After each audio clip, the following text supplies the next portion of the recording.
Hi guys, my name is Evangelos Kolimitras and this is a quick presentation of the overview of a mobile application called Vela.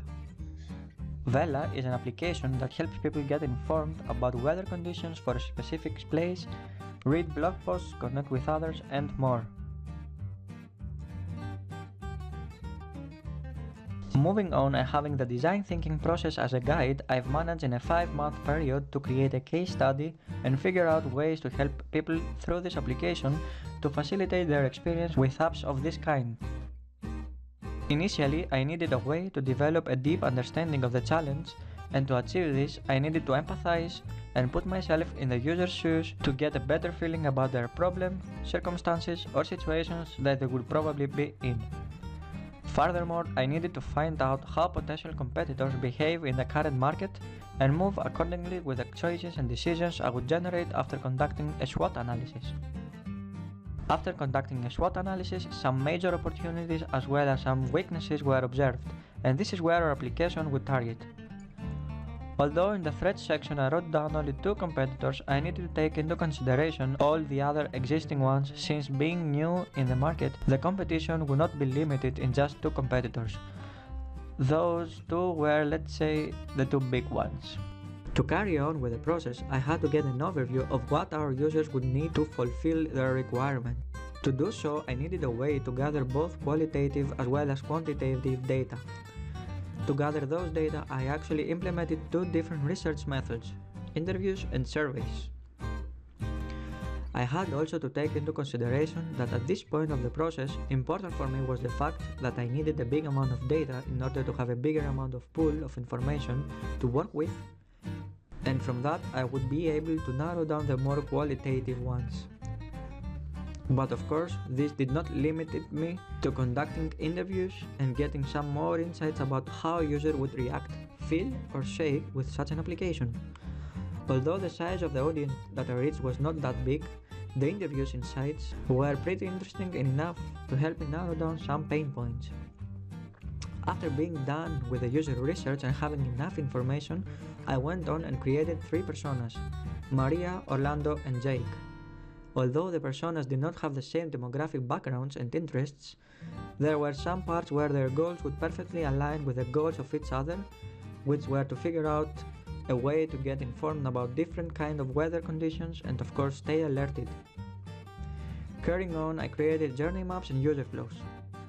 The reason for this was because I wanted to investigate at which part of the process during their journey in our application the user would face difficulties or had any other constraints. At this point of time, and before creating a low fidelity wireframe and consequently conduct usability testing, I went first on and created a sitemap in order to have a bigger overview of how my low fidelity wireframe would look like.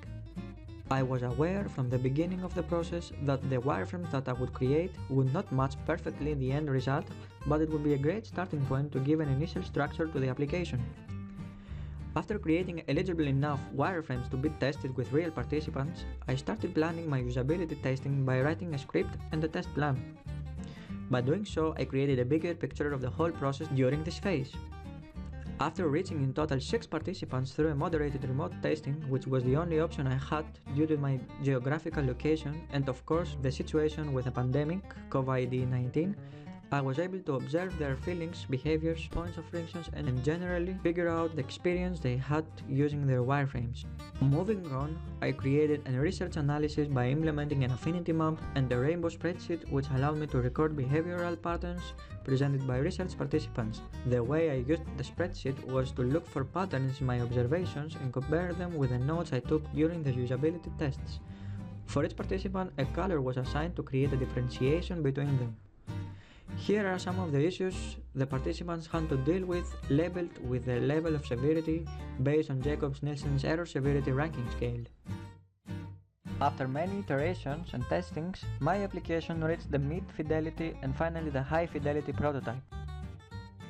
Having uncertainty during the iteration phases about some of the features and screens of my application, I decided to conduct a preference testing to get some more insights regarding preferences between 2 versions of a feature.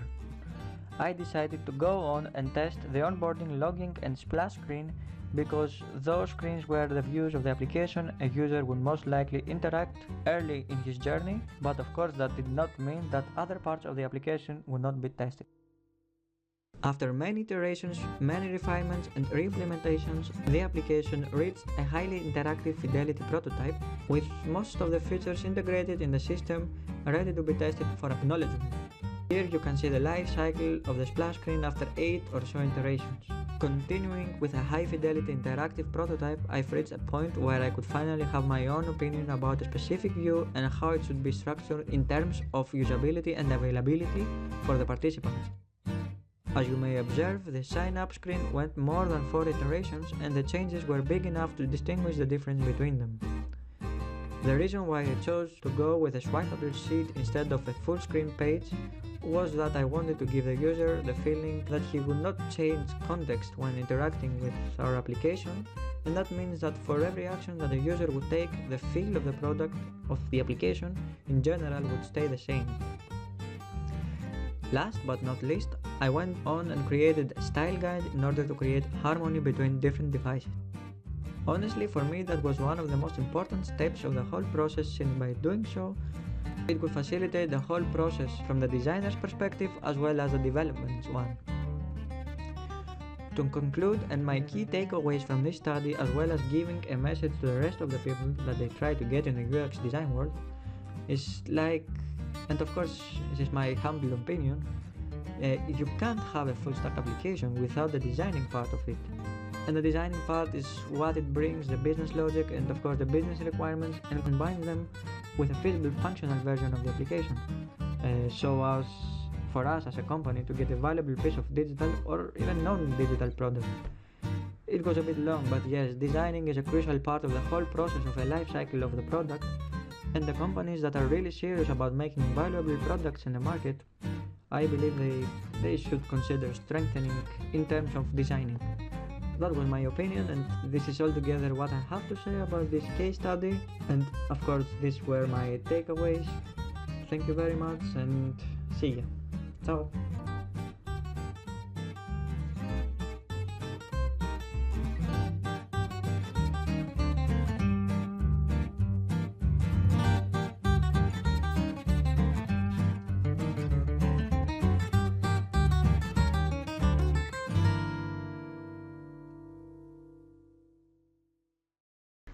So first question, have you given feedback on someone else's designs before? What about receiving feedback? Yeah, during the last 6 months as a career founder student, I had the chance to give and also receive feedback on my portfolio and various projects I had to do during that time. Yeah, giving and receiving feedback was a precious opportunity for me to examine my weaknesses and also develop my skills. Second question, how would your teammates describe you as someone to work with?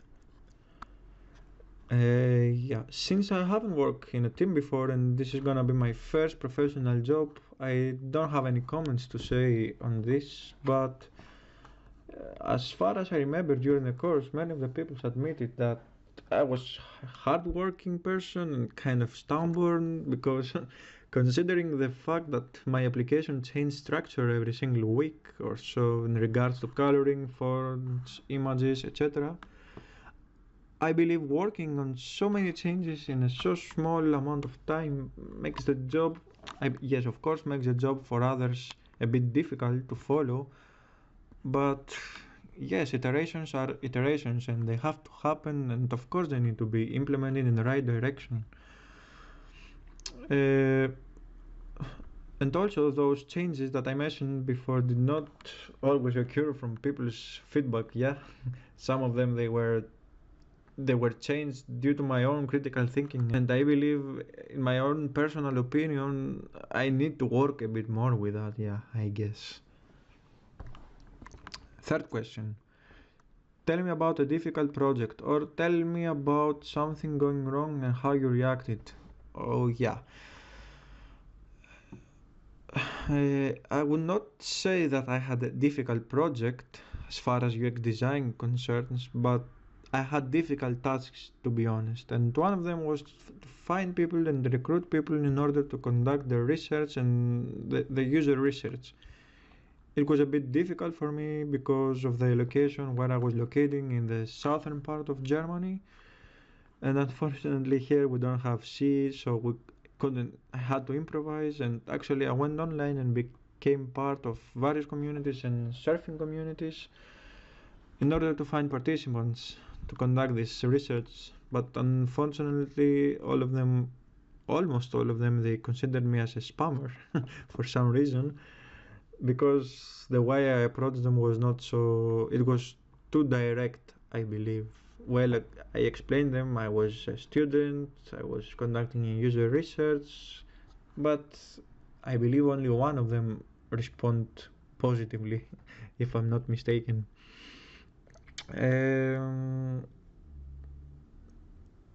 Yeah, pretty much this. What I did, I went online, in communities in Facebook and Instagram, and also found some people from Greece where they had fishing as a hobby, and also that helped because the application was also relevant to fishing, so they were helpful enough. Come up with your own questions you could ask the interviewer, for instance, something about culture, flow, company, vibe, product questions, and more. For me, interesting is to ask something like, what are your expectations from a junior UX designer? Since this is gonna be my first job, the only important for me at the moment is how do you handle a UX designer as a newcomer in your company, or something like what room of improvements you offer to a UX designer which is new to the field and new to your company. Do you offer some sort of training or something like to show me that I can have a future in this company? It's not something for an amount of for a month or two or a year or something like this. I want to see that this company has a vision, and in this vision they include also the designing part of their product, what they're visioning. So yes, for me at least, that would be enough to know. Thank you.